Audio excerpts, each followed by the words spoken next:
Night City is a Lovecraftian look into a possible future where cash is king, and where socialist ideals have been eradicated from the minds of the populace, paving way for corporate hive minds to take over. Now, Cyberpunk 2077 sheds light on what I just said in more ways than one. Only problem is that the game kinda blows. And despite CD Projekt Red doing the exact opposite of what a game company is expected to do nowadays, we're still a long way away from a squeaky clean experience. So allow Studio Trigger to waltz in and give us an anime adaptation of Mike Pondsmith's original work with CDPR's added touches alongside it.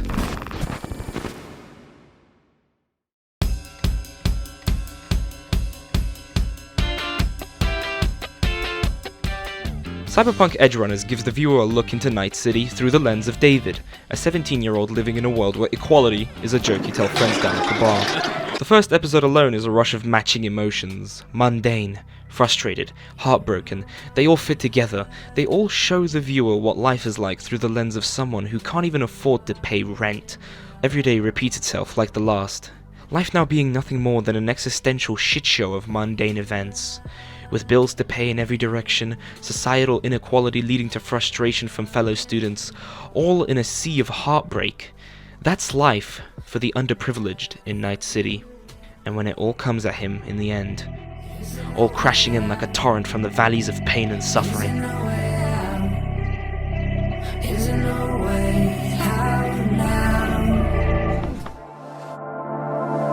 it stops. Did I by any chance forget to mention we're in the Cyberpunk universe?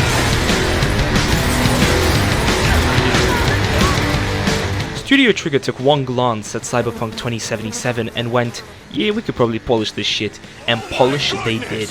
With every use of the Sandevistan, every over-brutalized kill. I could go on for hours how much of a testosterone boost each fight scene was. The point being, Trigger cradled this anime into fruition like it was their firstborn child. And by God did they not disappoint, giving viewers a window into the game, with every phone call, cyber enhancement, and even the car physics as well. The quiet moments provide a view into the characters' feelings, and them finding solace from their daily happenings, allowing you to immerse yourself in the world of Night City just that bit more. Technological limitations be damned. David's journey from idolater to idol starts rough, and only gets rougher.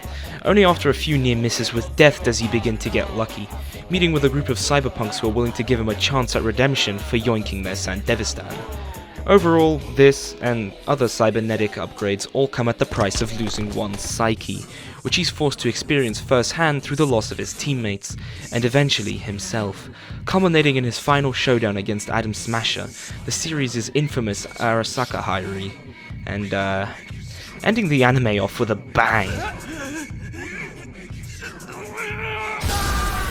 Another evening I'll be sitting reading in between your lines, because I miss you all the time.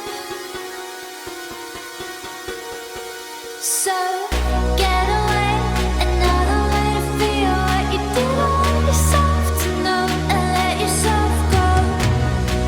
You know you did lose your self-control. There's snow under the rainbow.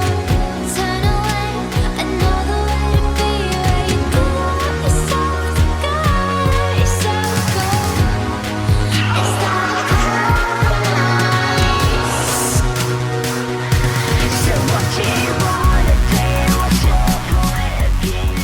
It's not I had some fun after all. You know, you could prove an interesting construct. Whatever, Choom. Like I give a shit. Oh, well.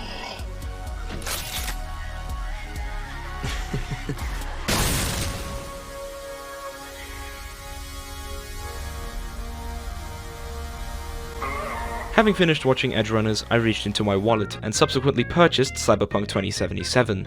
And my god, was the decision to not spoil the game for myself earlier in its lifetime a good idea. Because despite me playing it with a dusty ass i5-8400, 16 gigs of RAM and a GTX 1050 Ti, I was still able to get a decently playable experience, bugs and glitches be damned. And personally, I believe now that that was one of the main points of making Edgerunners. Patch 1.6, which came out on the 6th of September, which would include new weapons, wardrobe additions, and Easter eggs referencing the anime, preluded the anime itself, which came out on September 13th. In conclusion, Edgerunners is definitely worth watching if you've got Netflix or a pirating service, and some time to kill. The only small problem could be that it was going too quickly, with a lot of major events occurring within the span of one episode, not allowing for people to take in what's happened. But at the end of the day, it's to be expected from a 10-episode anime, which by convention is around 24 minutes each episode. With the story, setting, animation, and cast taken into consideration, I give Cyberpunk Edgerunners a 9 out of 10. It made me spend actual money on a game, how could you not like it?